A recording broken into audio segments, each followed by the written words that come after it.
What is up, everybody? Greg the Bee Guy here, and I am freezing my butt off here. It is mid-January in southwestern Pennsylvania, and it has been cold and it has been snowy here in the apiary over the last 2 or 3 weeks. We just got a pretty massive snowfall. I know most of the country got hammered with snow. We got hammered pretty good up here, and I wanted to make a quick video here. I know that we haven't released a video in a while, but winter time and beekeeping, there's really not much exciting going on, and it's just kind of like getting some things done in the workshop and not really being in the apiary. It's just too cold, and there's not really much to do out here. But being a beekeeper over these last 6 or 7 years, I always get asked two really good questions in the wintertime when it pertains to winter survivability of your bees. And I wanted to talk about that real quick here today. So let's talk about the top 2 questions that we get asked as beekeepers when it's like this outside for a long period of time. Greg the Bee Guy, stay with me.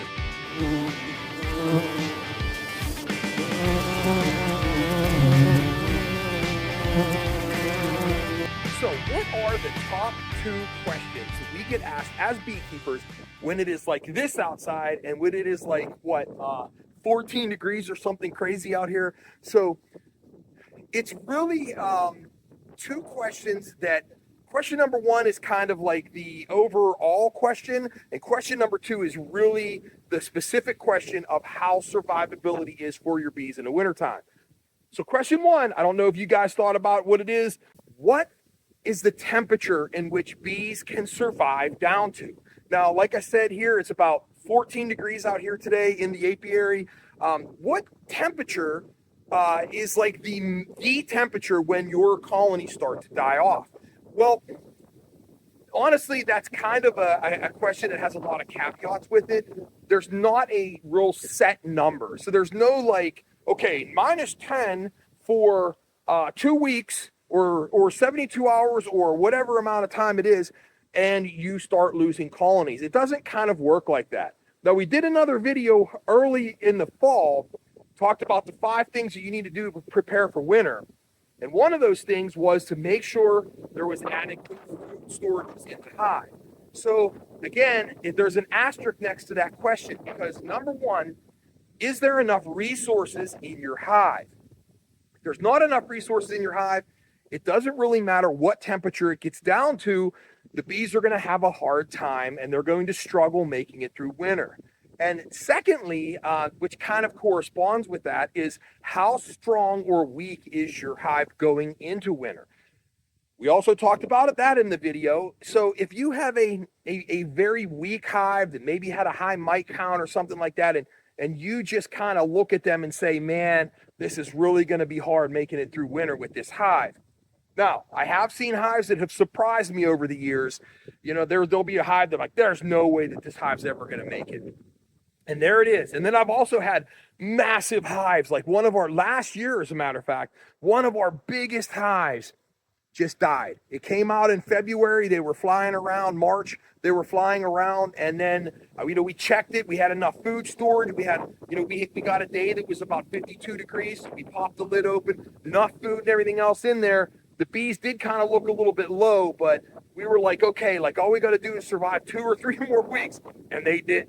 So it just catches you off guard sometimes. But really, the easy answer to that is bees can survive very, very frigid temperatures for a long period of time, given that they're strong enough and there's enough food in the hive. If you think about our friends out in the middle of the country, or even up north, into Canada, where it gets a lot colder than it does here in southwestern Pennsylvania, and they have some decent survival rates out there. Now, there's some other things that we could talk about, which we're not going to hit in this video, but, insulating your hive and doing some other things to help your hive to make it through. The one thing that we always try to do is we always try to do supplemental feeding. Now, a lot of beekeepers will say, well, you're adding sugar to your hive. Why not just leave them the honey? Of course, if we can do that, we do.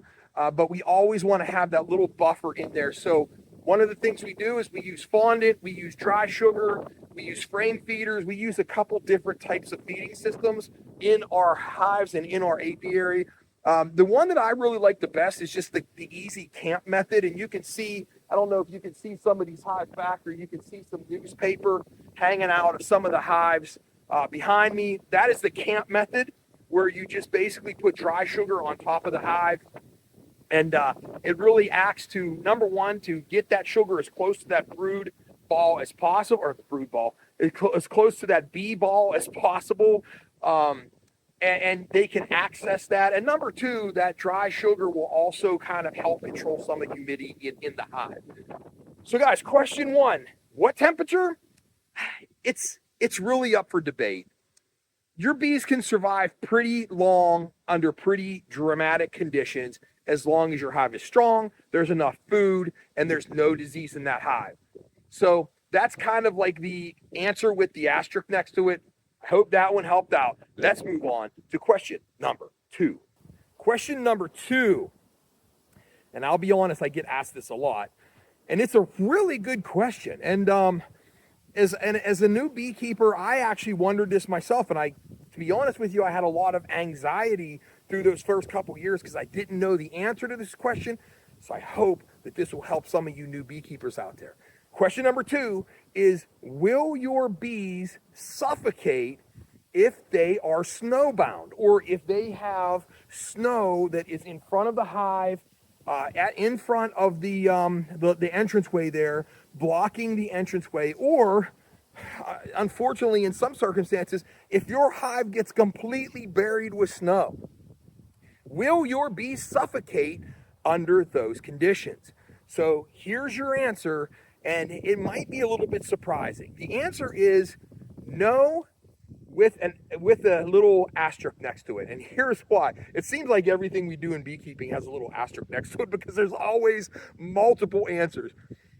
Not that I want to go off on a tangent, but I did hear a funny saying one time that if you put 100 beekeepers in a room, you'll get 110 different answers to whatever question you ask them. So anyway, but there's a little asterisk next to that. So the bees naturally will be able to control the amount of snow that gets in front of the hive. Now, I don't want to say that they physically do it, but two things happen. Number one, snow is a very porous material, right? So there's a lot of air wrapped up in snow. That's why, when you shovel snow, and if you melt that snow, let's say you shovel a 2 foot by 2 foot by 2 foot area of snow, and you put that amount of snow into a bucket and melt it down, you're going to get, a half a gallon or a third of a gallon of water. There's a lot of air that's wrapped up in that snow. So that helps the bees to maintain that airflow. And then number two, what happens is the heat that is generated from the hive will normally make a little cavern, a little cave into that snow, and it'll open up an area. And then if your hive is buried, like one of ours was a couple years ago at another site that we have 3 apiaries. This is our main one, that we have 2 other sites. It actually was in like a gully where it got buried. And basically what happened was, because of that little bit of heat that was in the hive generated by the bees, there was like a little gap around the hive where air could come down and circulate. So the most important thing that, if you can remember, is if you are going to have hives that are going to be in a situation where they might get snow or might get buried, you want to have top ventilation, right? Because as we talked about earlier, cold doesn't really kill your bees. It's humidity inside the hive. So as long as the hive has ventilation out the top, that also serves to make sure that your bees don't have a problem when it comes to suffocation. And if you think about it, you might have natural feral hives that are out in the environment. Might be in a log, might be in a fallen down tree, might be in a retaining wall or something that gets completely buried with snow, and those colonies make it through the winter. So if you can see behind me, I don't know if you can see this one over here. There, you can see where the heat from inside the hive has melted away that little bit of snow that's in front there, and made that little opening so that those bees have that flow going through. Now, Now, one thing you do have to remember is what you really are looking out for is if it gets warm and the bees are still blocked and they can't get out is where you start having the problem. So the first warm day after a long period of snow like this, so next week it's supposed to go up into the 40s, 45, 50. I'll probably come out here and check all these entrances and make sure that the bees aren't jammed up and the other bees can't get out, because what ends up happening is when the entrances are jammed up and the bees can't get out to relieve themselves and just to carry some garbage out of the hive and also bring some dead bees out of the hive, that is when you start having your problems. But just having snow in front of your hive, not a problem. If your hive is absolutely buried with snow, it's not a situation that you have to really rectify quickly. You have, as much time really as you need. So guys, if you have anxiety about having your beehives and it's going to snow and you're completely worried like I was the first couple years that your bees were going to die because they were going to suffocate in the hive, it's not really that pressing of an issue. Your bees will survive. The golden rule in beekeeping is do less. If there's one thing that I've learned over these last couple years as a beekeeper is the bees will be bees. The bees will survive or they won't survive. You'll have full hives. You'll have your strongest hive not die in the winter, and you'll have hives that you never thought were going to make it will make it through. Bees will surprise you at every single turn. So don't get too wrapped up in it. I know it sucks losing hives in the wintertime. Trust me, I've been there. But I don't want to say you kind of have to roll the dice, but sometimes you just roll the dice and you just kind of cross your fingers and hope that they're going to make it to spring. Now, you do all the precautionary stuff in the fall, making sure they have enough food, making sure, your hives are set up properly, making sure they're disease-free, all that stuff in the fall to make sure you have the best chance of making it through. But when it comes to once winter starts, you're either going to make it or you're not. And then in the spring, if you don't make it, you just start over. Or, we have 40 hives up here. If we lose, like we did last year, if we lose 20 hives, we just start over again with 20 hives.